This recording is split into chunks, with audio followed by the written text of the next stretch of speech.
자, 오늘은 프린트 21페이지 의열투쟁에 대해서 배우겠습니다. 이 의열투쟁이라는 것은 여러분들이 단어가 좀 생소할 수도 있겠습니다만은 의거 활동들을 이야기를 합니다. 의거 활동이라는 것은 의로운 일들을 뭐 열렬히 실행한다라는 그런 뜻으로서 일반적으로 이제 뭐 암살이나 아니면은 폭탄 투척 활동 같은 것들을 통해서 불의한 사람들을 응징하는 그런 역할들을 하는 것을 의열투쟁이라고 합니다. 이걸 일반적인 테러하고 구분을 하기 위해서 이 의열투쟁이라는 단어를 씁니다. 일반적인 테러는 무작위로 다 이제 폭탄을 던지거나 암살을 하는데, 의열투쟁은 타깃이 정해져 있습니다. 딱 그 사람들만 이제 목표로 해가지고 투쟁을 하고 그 목적 자체가 정당한 그런 목적을 지니고 있기 때문에 의열투쟁, 테러는 구분해서 생각을 해야 됩니다. 자, 그래서 의열투쟁의 의미, 소수의 인원으로 적은 비용으로 큰 성과를 내기 위한 것으로서 제일 대표적인 단체는 의열단과 한인애국단이라고 하는 단체를 밑에서 보게 될 겁니다. 여기 먼저 의열단부터 보겠습니다. 의열단. 여기 이제 의열투쟁의 거의 가장 대표적인 단체라고 볼 수가 있습니다. 의열단은 3.1운동 직후에 1919년도에 만주 길림성에서 김원봉 이름을 반드시 기억하길 바랍니다. 김원봉을 중심으로 해서 이 사람이 김원봉인데, 이 사람을 중심으로 해가지고 만들어지는 단체이고, 이 사람이 19살 때 만듭니다. 굉장히 아기 때 만드는 단체가 김원봉. 이 사람이 김원봉입니다. 암살이라는 영화에 조승우가 김원봉 역할로 나온 적이 있었습니다. 자, 그래서 김원봉이 중심이 된 비밀단체로서 이 단체는 이제 주로 했던 활동은 이런 나쁜 놈들 처단하고 나쁜 기관들에 폭탄 던지고 했었던 역할들을 했었던 단체였었다. 근데 이 김원봉이 처음에 의열단을 만들었을 때 19살로 너무 어렸기 때문에 선배 독립운동가들의 조언을 많이 구했었는데, 그 중에서 신채호라는 사람의 조언을 많이 듣습니다. 이 신채호라는 사람은 당시 임시정부에서도 활약을 했었고, 역사학자로서 여러 가지 글들을 많이 썼는데, 이 사람에게 김원봉이 찾아가가지고 선배님, 우리 독립운동 어떻게 할까요? 라고 물어보니까 이제 신채호가 그 자리에서 바로 이제 밤새도록 글을 하나 써주는데, 그 글 이름이 조선혁명선언입니다. 조선혁명선언. 이 글이 되게 긴데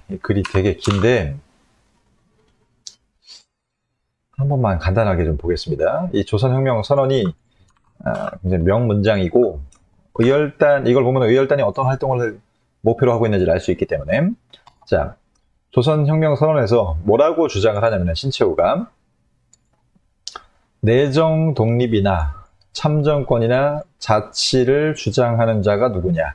당시 친일파들이 자치운동이라고 하는 걸 했었습니다. 우리는 일본으로부터 독립을 하지는 못하고 그냥 일본에게 참정권이나 허용받고 지방자치를 하자라고 하는 친일파들이 있었습니다. 그렇게 주장하는 놈들이 어떤 놈들이냐 라고 비판하는 거죠. 그렇게 시작을 하죠. 다 우리의 적이다. 그리고 또 이제 기존에 있었던 모든 우리의 운동 방식을 다 비판합니다. 요 자치운동 비판하고, 그 다음에 일본 외교운동도 비판합니다. 외교운동. 우리나라 국가 존망의 대문제를 외국인, 심지어 적국인 일본의 처분을 기다리기만 했었다. 일본이 우리를 풀어주기만 기다리고 있었다. 그러니까 이 외교론이라는 거는, 독립이라는 건 우리 힘으로 해야지 다른 나라한테 의지하면 안 된다라는 거죠. 제2는 준비론이라는 것은 실력 양성 운동을 얘기합니다. 실력을 양성할 때까지 기다리자, 준비하자.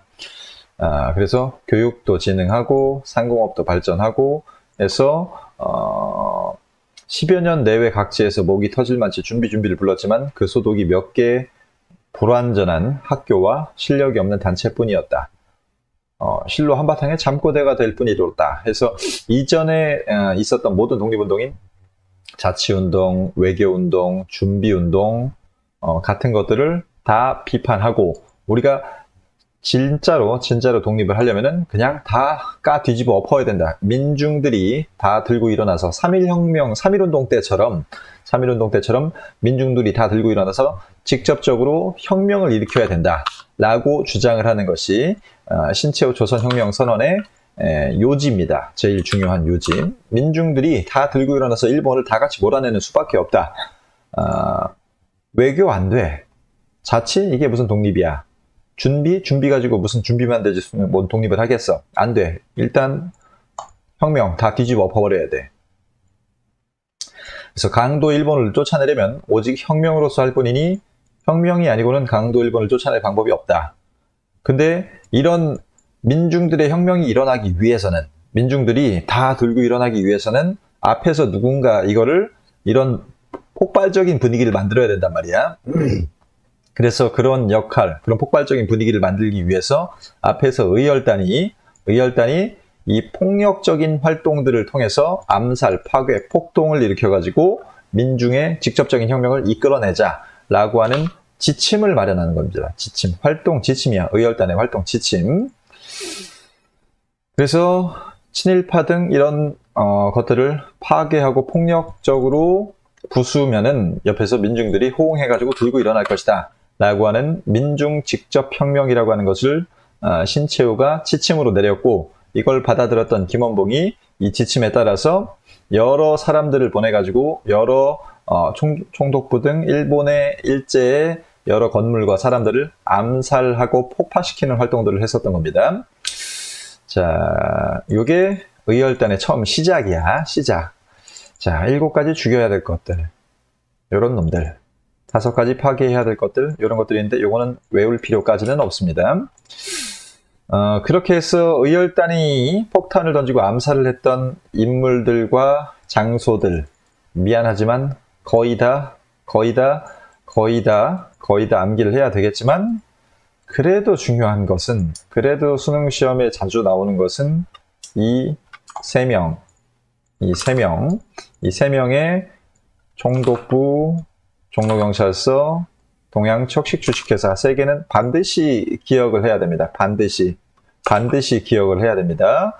주로 이 3명이 돌아가면서 수능 문제에 나온다고 보면 되는데 문제는 가끔 가다가 이 사람들도 수능 문제에 나오기도 해서 김지섭이 한번 나온 적이 있었어요. 김지섭. 일본 왕실 앞에서 폭탄을 던진 적이 있었습니다.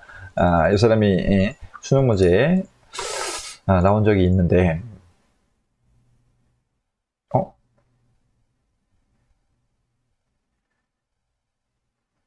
그리고 여기 나오는 사람들은 요 사람들만 의열단이에요. 요 사람들만. 나머지는 소속이 좀 다르죠. 소속이 좀 다른데 요 사람들은 따로 볼 거고. 하나씩 좀 보겠습니다. 의열 투쟁을 했던 대표적인 사람들이 어떤 사람들이 있는지 하나씩 보겠습니다. 자, 먼저 강우규라고 하는 노인이죠. 노인. 당시 노인들이 만들었던 독립운동단체인 노인동맹단이라고 하는 게 있었어요.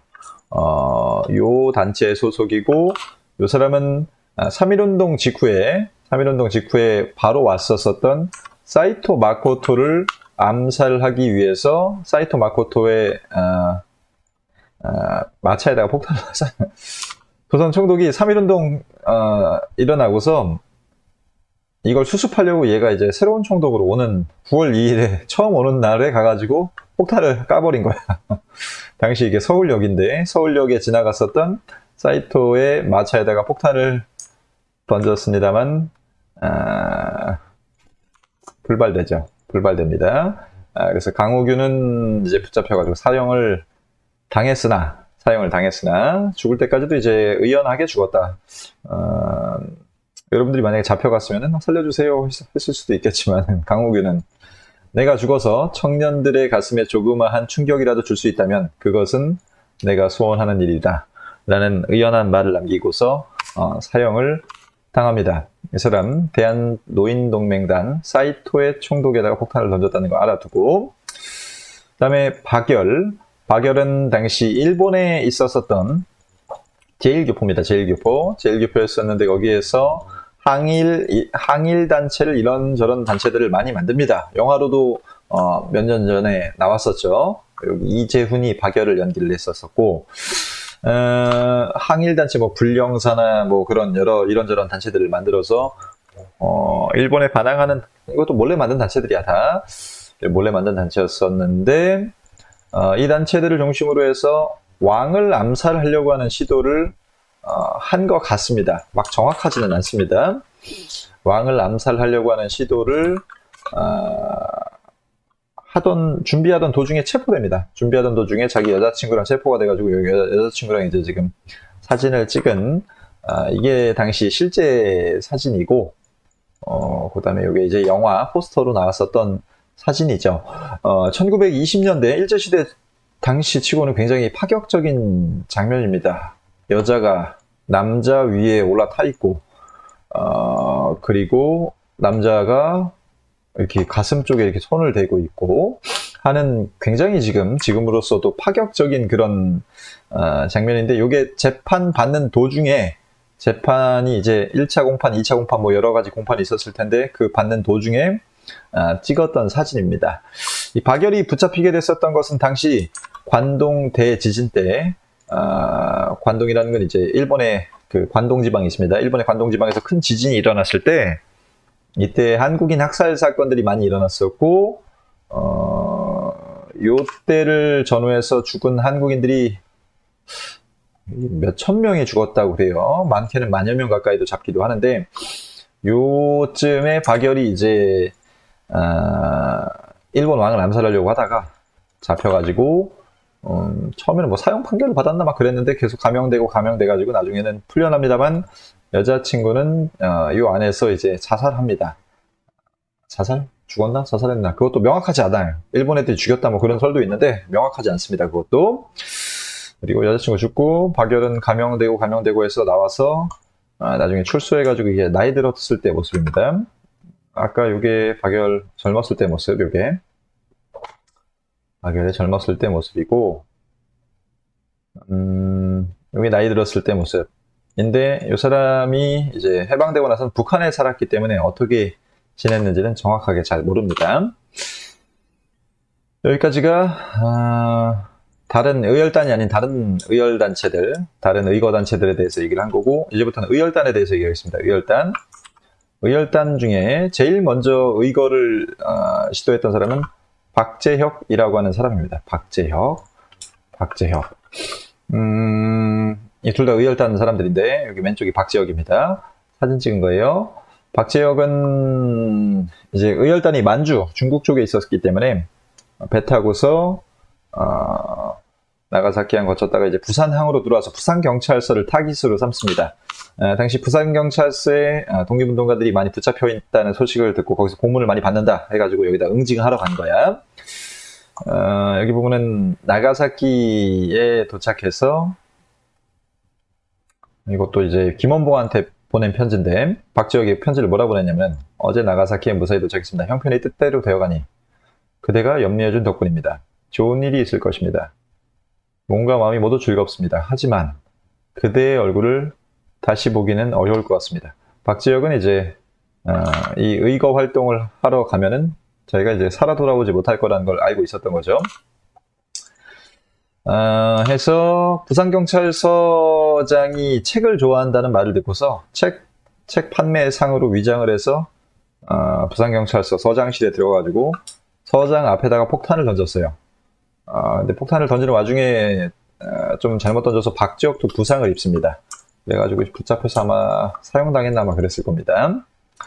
최수봉 의열단입니다. 이 사람 밀양경찰서에도 폭탄을 던졌습니다. 이런 사람이 있고, 그 다음에 유명한 건 김익상부터가 유명한 사람. 여기 3명은 반드시 알아두라고 그랬었습니다. 김익상은 총독부에다가 폭탄을 던져요. 총독부에다가 폭탄을 던졌고, 요게 김익상 사진입니다. 이 사람은 총독부에 폭탄을 던진 다음에 2발인가 던졌을 거야, 2발. 2층에 한번 던지고 1층에도 던지고서 유유히 유유히 총독부를 빠져나옵니다. 대단한 사람이야. 총독부 센터에다가 폭탄을 던진 다음에 처음에 들어갈 때도 이제 전기 수리공으로 위장을 하고서 들어가. 그래서 총독부 센터에다 폭탄 던진 다음에 이 폭탄 터졌으니까 위험해요 하면서 빠져나오면서 그냥 자연스럽게 도망칩니다. 도망쳐서 한국을 탈출해가지고 중국에 다시 의열단 본거지가 있는 중국으로 돌아갑니다. 중국으로 돌아가서 계속 활동을 하다가 독립운동 활동을 하다가 여기 사이토 마코토가 있는 곳에 전기 수리공으로 들어갔었고 여기에다 이제 폭탄을 던지죠. 여기 총독부에다가 돌아가고 나서 계속 활동을 하다가 이제 1930년도쯤일 겁니다. 아마 30년도쯤에 당시 동료 의열단이었었던 오성윤이랑 양건호라는 사람 그리고 김익상 셋이서 당시 다나카 기이치라고 하는 일본 육군 대장이 중국의 황포탄이라고 하는 항구에 온다는 소식을 듣고서 요놈 처리하러 갑니다. 요놈 처리하러 요 셋이서 가요. 요놈 처리하러 요 셋이서 갔는데 오성윤이랑 양건호가 처음에 각자 한 발씩 쐈는데 얘가 안 맞았어. 안 맞았고 오성윤은 쐈는데 빗나갔던 것 같고 양건호는 쐈는데 옆에 있던 어떤 영국 여자가 맞았어요. 김익상이 쐈는데 얘가 쓰고 있던 모자 위에 맞아가지고 모자만 날라갔고 그래서 얘네들이 의거가 실패하고 도주하다가 김익상이 붙잡힙니다. 김익상이 붙잡히고서 그때서야 총독부를 얘가 폭파했구나라고 하는 게 10년 뒤에 알려집니다. 10년 뒤에 요 다나카 기이치 대장 암살 사건을 계기로 해서 이제 총독부 폭파 사건의 진범이 김익상이라는 게 밝혀지게 됩니다. 거기까지가 이제 김익상은 그 뒤로 이제 일본의 감옥에서 살다가 한 20년인가 그 감옥에서 살다가 나중에 나왔는데 일본 형사가 잠깐 같이 어디 가요? 라고 하면서 따라가서 그 뒤로는 어떻게 됐는지 생사를 알 수가 없습니다. 아마 죽었겠죠. 행방불명 됐어요. 김익상. 그 다음에 김상옥은 당시 고문 경찰관들이 많았었던 종로경찰서에다가 가가지고 폭탄을 까버립니다. 대단한 사람들이야. 김상옥의 사진을 좀 보면은 덩치가 좀 있어요. 덩치가 있고, 이 사람은 3.1운 원래 사업가였어. 사업가로 성공해가지고 돈을 많이 벌어가지고 풍족하게 살 수 있는 사람이었는데 3.1운동 때 어떤 여학생을 말에 탄 일본 군인이 칼로 찔러 죽이려고 하는 걸 보고서 그걸 말리면서 말에 탄 일본 군인을 맨손으로 들어가지고 땅에다가 매다 꽂은 다음에 그 칼을 뺏었어, 이 사람이. 그리고서 여학생을 구해줍니다. 그 일을 계기로 해서 독립운동에 뛰어들게 되죠, 이 사람이. 그 뒤로 몇 번 이제 경찰 조사도 받고 막 그랬었어, 이 사람이. 그래서 독립운동을 못할 뻔도 했는데 조용히 은밀하게 독립운동을 계속 해가지고 나중에는 이제 아예 상하이로 탈출해서 김원봉이 있는 의열단에 가가지고 의열단 가입을 합니다. 의열단 가입을 하고 이게 당시 3.1운동 당시 일본 순사한테 뺏은 칼이야, 이게. 종로경찰서에다가 폭탄을 던지는데 이 사람이 폭탄 던진 다음에 아는 사람 집에 숨어요. 김상옥이. 이미 그 서울에 있는 경찰들이 김상옥이 한국에 들어왔다는 사실을 입수를 해가지고 얘를 찾아다녀가지고 바로 탈출하지는 못하고 서울 아는 사람 집에 숨어 있었는데 은신처가 발각이 됩니다. 은신처가 발각이 됐는데 그때 일본 경찰들이 와가지고 얘를 체포하려고 했는데 이 사람이 쌍권총을 가지고 있었어요. 이거 쏘면서 도망칩니다.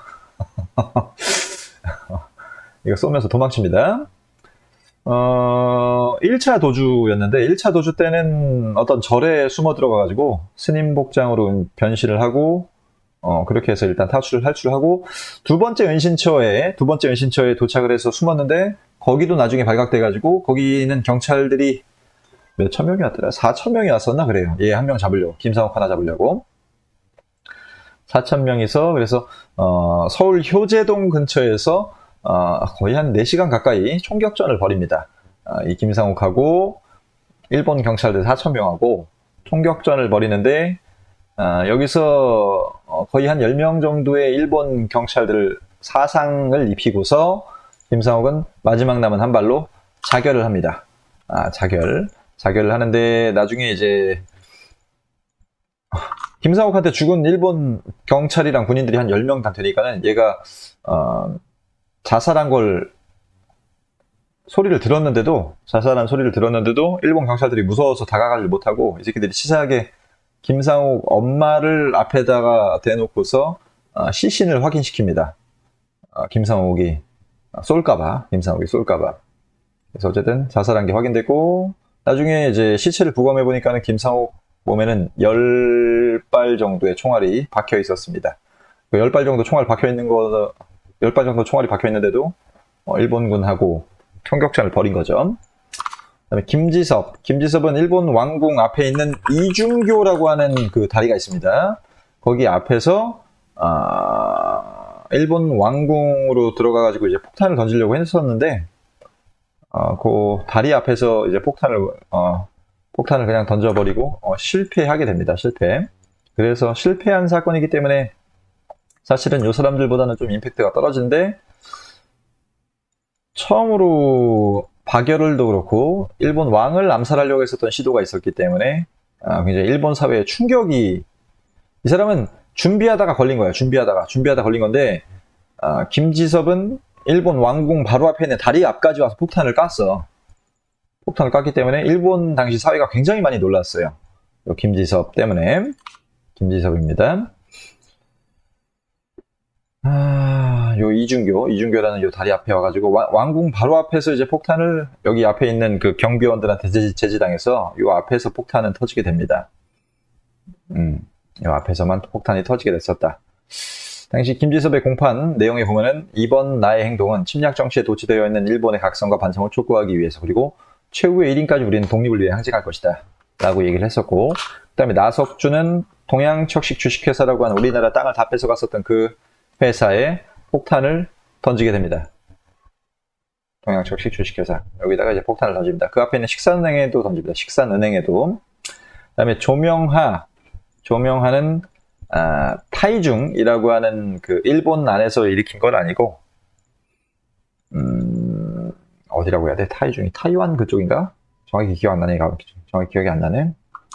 아마 타이완 맞을 겁니다. 타이완에서 일본 당시 육군 대장이었던 요놈을 암살하려고 했었는데 아마 잘 안 된 걸로 기억합니다. 내가. 그래서 이런 사건들이 있었고 그 다음에 유명한 의거단체로는 한인애국단이 있습니다.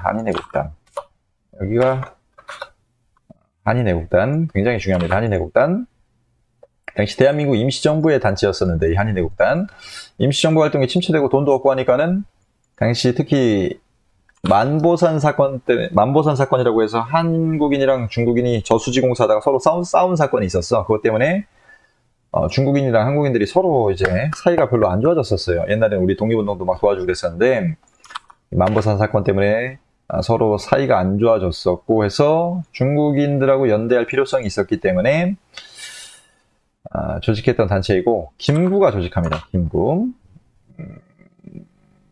김구가 잠깐만 요거 얘기하기 전에 자 의열단이 처음에는 폭탄 같은 거 던지다가 나중에는 활동 노선이 좀 바뀝니다. 여기 위에 요거는 그냥 쓰고 활동 노선이 20년대 후반부터는 조금씩 바뀝니다. 처음에는 개인적인 뭐 폭탄 던지거나 그런 거 하다가 이제 조직적인 무장투쟁을 준비하게 됩니다. 20년대 후반부터.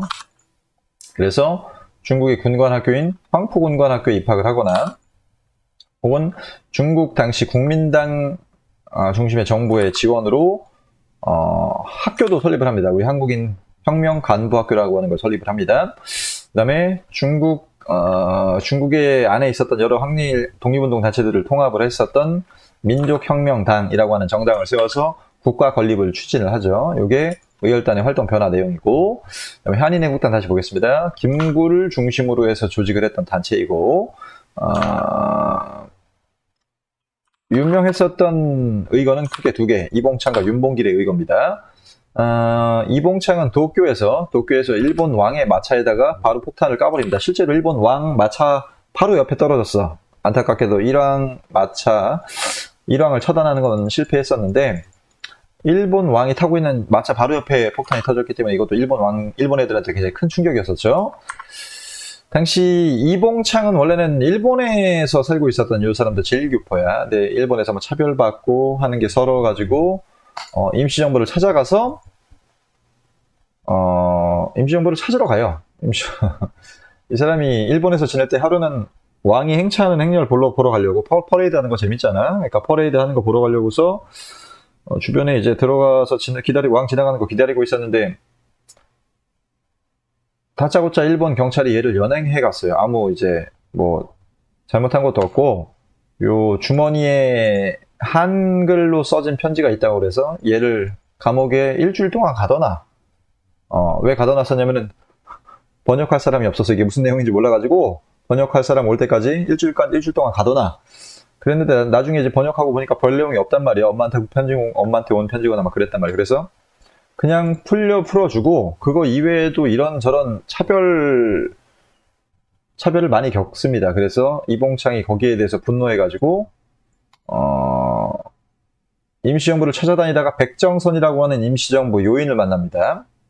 백정선이라고 하는 이 임시정부 요인, 이 사람을 만나서 아니 니네 왜 왕 하나 폭탄으로 못 죽이냐? 내가 작년에 가가지고 왕 앞에 지나가는 것까지 본 적도 있다. 왕 앞에 지나가는 것까지 본 적도 있다. 나한테 폭탄이 있었으면 일본 왕 죽일 수도 있었을 것 같은데 왜 독립운동 한다고 하면서 일본 천황 하나 못 죽이냐? 라고 하면서 백정선한테 얘기를 하니까는 백정선이 진짜로 폭탄 주면 너 죽일 수 있어? 라고 하니까는 당연하지. 나 작년에 바로 앞에까지 봤었어 왕. 라고 해서 백정선이 결국 폭탄을 주고서 이봉창을 도쿄로 보냅니다. 그래서 이때 가기 전에 이봉창이 이런 말을 하죠. 제 나이 31입니다. 쾌락이라면은 대강 맛봤습니다. 이 사람이 뭐 도박도 했었고, 뭐 술도 많이 마셨고, 여자도 많이 만났던 것 같아, 보면은. 그래서, 유쾌하게 생겼어, 유쾌하게 생겼는데, 가기 전에 이제 출발할 때 요 사진 찍는 게 이제 한인애국단의 국놀입니다. 국놀. 요 사진 찍고, 선언서를 씁니다. 선언서. 나는 적성으로서 조국의 독립과 자유를 위하여, 자유를 회복하기 위하여 한인 애국단의 일원이 되어 적국의 수괴를 도륙하기로 맹세하나이다. 대한민국 한인 애국단 앞 이봉창이라고 썼죠. 요 서약서를 서약식을 한 다음에 도쿄로 떠나서 일본 왕한테 폭탄을 던졌는데 실패했어. 아쉽게도 실패합니다. 아쉽게도 실패를 합니다.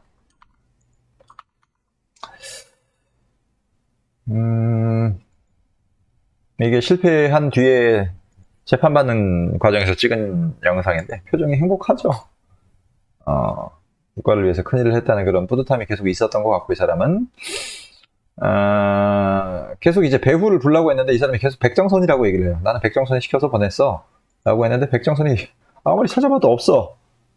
나중에 알고 보니까 이게 백정선이 아니라 김구였던 거죠. 김구가 이제 이봉창을 보냈던 거죠. 그래서 이 한인애국단의 단장인 김구의 이제 모습이 당시 일본에게 알려집니다. 이때부터 이제 김구의 현상금이 올라가기 시작합니다. 근데 이제 대박을 터뜨렸던 의거는 윤봉길 의거입니다. 윤봉길 의거. 여기 윤봉길의 서약 장면이죠. 서약 장면. 최근에 요 딥페이크로 요거를 막 이렇게 영상으로 막 바꾸고 복원도 하고 막 그러더라고요, 요즘에. 이게 만약에 살아있었다면 이런 모습이지 않았을까 하는 멋있네. 자, 윤봉길입니다. 윤봉길도 이제 이봉창처럼 김구한테 찾아가가지고 이제 의거를 하고 싶다고 얘기를 했었고 의거 당일 D-Day 날 김구랑 밥을 먹습니다. 당시 이 사람들의 타겟은 홍코공원에서 당시 일본 상하이 홍코공원에서 일본이 상하이를 쳐들어와서 점령한 기념식을 하기로 했었어요. 그걸 상하이 사변이라고 하는데, 상하이 점령 승리 축하 기념식장, 그리고 일본 왕 생일 축하 기념식장에 가가지고, 왕은 없었지만은 자기를 군대를 데리고 와서 축하 기념 행사를 하기로 했었어. 이렇게 일본 군대를 모아놓고서 축하 기념 행사를 하기로 했는데, 여기 가서 이제 폭탄을 던지기로 하고 간 거야, 윤봉길이. 아침에 6시에 밥을 먹고 폭탄을 받습니다. 도시락 폭탄이랑 물통 폭탄 하나씩 받고, 김구랑 시계를 바꿉니다. 김구 시계가 너무 낡아가지고 윤봉길이 나는 이제 가면 죽을 거니까는 선생님 시계 바꿉시다 해가지고 시계를 바꿉니다. 그리고서 여기 홍코공원에 4월 29일입니다. 이날 딱 도착을 했는데 앞에 지키고 있는 사람들이 있었고, 윤봉길의 입장권이 없었어. 이날 행사에 입장권이 없어가지고 중국인한테 가서 야, 나 일본인인데 입장권 모르고 놓고 왔어. 없어. 나 좀 들여보내줘. 라고 하니까는 중국인이 쫄아가지고 일본말을 유창하게 했었단 말이에요, 윤봉길이. 그래서 들여보내줍니다. 만약에 요 일본인한테 갔었으면 못 들어갔을 수도 있겠죠. 자, 그래서 들어가서 일본인들이 모여서 하는 행사를 여기 센터에서 지켜봅니다. 센터에서, 요쯤에서 지켜봅니다, 윤봉길이. 이게 당시 사진이야. 실제 당시 행사장 사진이고, 상하이 점령 축하 기념식이야. 이날 또 일본 왕 생일이기도 했었어. 그래서 윤봉길의 목표는 바로 여기 구령대 쪽이죠. 구령대 쪽. 여기 센터에다가 폭탄을 던져서 일본군 수뇌부들을 암살하는 거였고, 여기 정가운데다가 폭탄을 던집니다. 그래서 당시 모였었던 일본 군인들을 다 처리합니다. 당시 상하이 침략군대의 총사령관이었었던 시라카와 여기서 폭탄 터져 죽습니다. 그 다음에 우에다, 얘는 왼쪽 다리를 절단해서 평생 장애인으로 살았고, 얘는 오른쪽 눈을 잃습니다. 노무라. 그 다음에 시게미스 주중공사, 이 새끼는 여기 다리가 불구가 됩니다. 다리가 불구가 돼서 계속 쩔뚝거리면서 다니는 모습을 나중까지도 보입니다. 그렇게 해서 윤봉길은 의거에 성공했으나 체포당하죠. 체포당하고서 나중에 사형당합니다. 이 사건 이후로 중국인들이 감동을 해요. 왜냐면은 상하이를 쳐들어왔던 일본군을 중국 군대 100만 군대가 막지를 못했는데 한국인 혼자 가가지고 이를 초토화시켜버렸단 말이에요. 그래서 중국인들이 반항 감정이 약화되고, 이때부터 중국 국민당 정부가 무슨 정부를 지원해주기 시작할까? 임시정부를 엄청나게 지원해주면서 한중 항일 연합을 하기 시작한다. 그리고 우리 임시정부가 정식으로 돈을 받아서 군대도 만들고 이런저런 성장을 이루게 된다까지가 의거 활동의 얘기입니다. 조선혁명사는 민중직접혁명. 그 다음에 김원봉의 의열단은 개인폭력 투쟁을 전개했었고, 김익상은 총독부에 던졌죠. 강호규는 의열단원이 아닙니다. 한인내국단은 김구가 만든 거, 임시정부고, 그리고 독립운동을 윤봉길 의거 때문에 지원했다. 조선혁명선언. 그 다음에 의열단은 조선혁명 간부학교를 만들었었고, 그리고 민족혁명단도 만들었었다. 끝!